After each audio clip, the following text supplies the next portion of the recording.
Right, so without further ado, our first speaker, we have in 6 minutes, we're about to hear, 6 minutes from, we're about to hear all about Farra quality games. Ladies and gentlemen, warm welcome to Nic Farra. Thank you very much. My name is Nic Farra, and it's lovely to be here. Thank you for that very generous introduction. I'm the founder of Farra Quality Games, and my goal for this company is to make it the #1 source for games made of high quality materials that really lasts. #1 in New Zealand. Now, the logo that you see here is originally from a company that my great-grandfather founded in 1863. Recently, it celebrated its 150th anniversary. So the logo and the company, obviously, are very special to me, because to me, they embody tradition and a commitment to materials that really last. So, when Farra Quality Games goes live as a website in June 2014, oh, it's pretty dark, it will be a source for games from all over the world that have stood the test of time. Games like stunning board games, elegant table games, handmade game equipment, and original games too. This one was the game that brought me to the UC Innovators Scholarship, which is what puts me in front of you here today. Acclaim is a strategy board game set in Elizabethan times, and the aim of this is to become the richest and most famous playwright of the age. So players compete with each other, putting on plays, and they've got to appeal to the audience as well as innovate artistically. Now, if that isn't hard enough, they've got to compete with other things too. Pulls on the audience's attention, like bear baiting. Do you know what bear baiting is? Bear baiting was a very popular Elizabethan entertainment. Queen Elizabeth in particular loved a bear baiting. Basically, it was chaining a bear to a spike in the middle of a ring and sawing the dogs onto it. And people used to bet on who would win. Yeah, very nice. Public executions also took a great deal of people, some excellent stuff. So the early theatre had a lot to contend with, and this is the sort of thing that my players will be getting up against. There's a careful balance of being in the right place at the right time, testing your nerve, and a little bit of luck. It didn't do it. I wonder why not. Oh, okay. There we go. This is a game set in the art world, and the players are art buyers, dealers, or detectives. One of you is a master forger. But who?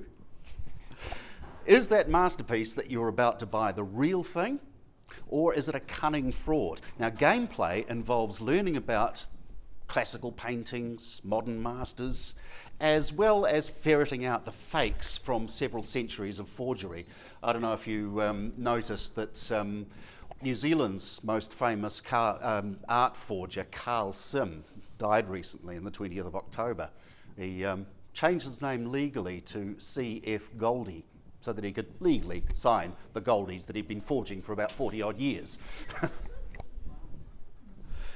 Now this one more time. Click through on this one. Yeah. Oh, click through. Okay. I'm not used to Macintoshes. This is a card game called Blame Martin. It's played in 3 rounds, in which the players have to collect links in a chain of causality that allow them to blame Martin for what's wrong in the world.